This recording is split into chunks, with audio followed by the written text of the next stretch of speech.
Sir Satyamurthy గారు, ఈరోజు ఒక బర్నింగ్ టాపిక్ అనే చెప్పొచ్చు ఇది. ఇప్పటి వరకు మనం చూసాం, ఆంధ్రప్రదేశ్లో ఏం జరిగినా కూడా బయటకు వచ్చి విష ప్రచారం చేయడం. కానీ దీనికోసమే ఒక ముఠాగా ఏర్పడి చేయడం అంటే అసలు ఏ విధమైనటువంటి కక్షా రాజకీయాలు ఆంధ్రప్రదేశ్లో ఉన్నాయి, అసలు అభివృద్ధి పక్కన పెట్టేసి అధికారమే లక్ష్యంగా ఏ విధంగా టార్గెట్గా వైసీపీ ట్రై చేస్తుందంటానికి ఇది ఒక నిదర్శనం. సో మీరేం చెప్తారు సార్ ఈ రాజకీయాల గురించి?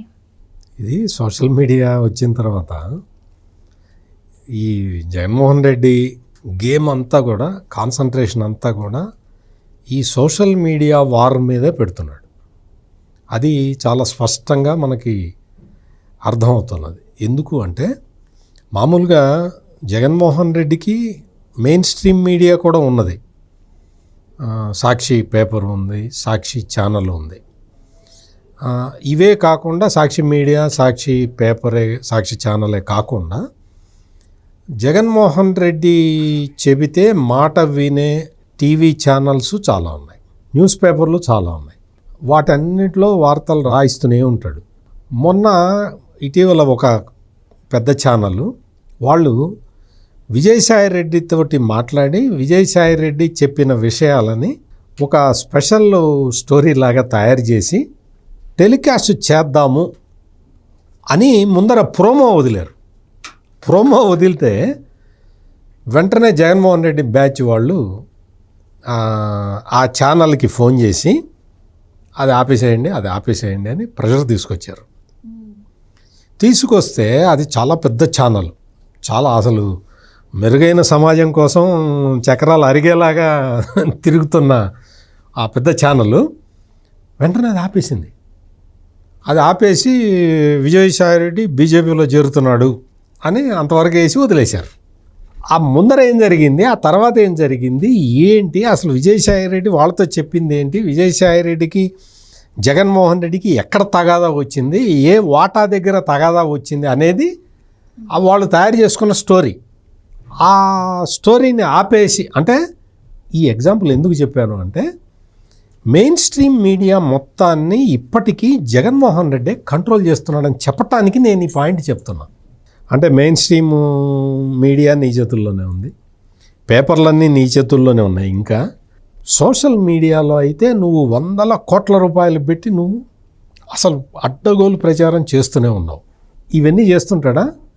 వాళ్ళకి ఒక ప్రముఖ యూట్యూబర్ ఒక అతను ఉన్నాడు, వైసీపీకి అంకిత భావంతో పనిచేస్తుంటాడు. అతను కూడా రెడ్డే, కానీ పేరులో రెడ్డి అని ఉండదు, వేరే పేరు ఉంటుంది. అంటే రెడ్డి అంటే అందరూ రెడ్లే చేస్తున్నారు జగన్మోహన్ రెడ్డికి అనుకుంటారని ఆయన పేరు చివర రెడ్డిని కట్ చేసి ఆయన పేరు ఒకటి పెట్టుకొని చేస్తూ ఉంటాడు. ఆయన మొన్న అమరావతి మీద ఒక ఇది చేశాడు. మీరు చూసారా? మీరు అందరూ చూడండి. అంతా నరేంద్ర మోడీ వచ్చాడు, అమరావతికి శంకుస్థాపన మళ్ళీ ఇది చేశాడు పునర్నిర్మాణానికి. మొత్తం మీరు అన్ని పేపర్లు చూడండి, అన్ని టీవీలు చూడండి, ఎక్కడ చూసినా కానీ మోడీ వార్తలు, చంద్రబాబు వార్తలే ఉన్నాయి. అదే రోజు జగన్మోహన్ రెడ్డి అక్కడ శవాల్ని పరామర్శించడానికి వెళ్తే ఒక్కళ్ళు కూడా వార్త వేయలేదని చెప్పి అతను వచ్చి ఆవేదన పూరితంగా చెప్తూ ఉన్నాడు. అంటే మనం అతను చెప్పినది ఏంటి అంటే, మీడియా మొత్తం మాతోటి లేదు, చంద్రబాబు నాయుడు తోటి ఉన్నది అని ఎస్టాబ్లిష్ చెయ్యటానికి స్లో పాయిజనింగ్ లాగా ఈ సమాజానికి ఎక్కించటానికి అదొక స్ట్రాటజీ. నీకు మొత్తం అమరావతి రీబిల్డ్ చేయటానికి శంకుస్థాపన చేశారు. ప్రధానమంత్రి వచ్చాడు, అక్కడ రాష్ట్ర ముఖ్యమంత్రి ఉన్నాడు, మొత్తం 1,07,000 కోట్ల రూపాయల పెట్టుబడులు, మొత్తం వాటికి సంబంధించిన వర్క్స్, కొన్ని ప్రాజెక్టులు జాతికి అంకితం చేయటం, ఇంత పెద్ద కార్యక్రమం జరుగుతూ ఉంటే మరి స్టేట్ మీడియా, నేషనల్ మీడియా, అన్ని మీడియాలు, ఇంటర్నేషనల్ మీడియా ఇవన్నీ కూడా మరి దాన్ని ప్రొజెక్ట్ చేయక ఒక మాజీ ముఖ్యమంత్రి గోడగూలి భక్తులు చనిపోయిన దాన్ని ప్రొజెక్ట్ చేస్తాయా? అది కూడా అది ఎప్పుడు జరిగింది, ఇది ఎప్పుడు జరిగింది? వీళ్ళు వచ్చి ఒక కొత్త థియరీ, కొత్త సిద్ధాంతాన్ని ప్రజల ముందర ఉంచడానికి ప్రయత్నం చేస్తారు. నేను అందుకనే అంతకు ముందర ఆ పెద్ద ఛానల్ వాళ్ళు స్టోరీ ఆపేశారు జగన్మోహన్ రెడ్డి చెప్తే అని చెప్పిన కారణం ఇదే. అంటే ఇతను వచ్చేసి అన్ని పేపర్లు, అన్ని మీడియా మొత్తం చూస్తే అంత పచ్చమంద, పచ్చమోక, పచ్చ బ్యాచీలు, అన్ని ఛానల్స్ నీ దగ్గరే ఉన్నాయి. ఇంకా నువ్వే కంట్రోల్ చేస్తున్నావు, పేపర్లన్నీ నువ్వే కంట్రోల్ చేస్తున్నావు, ఇంకా కంట్రోల్ చేస్తున్నావు.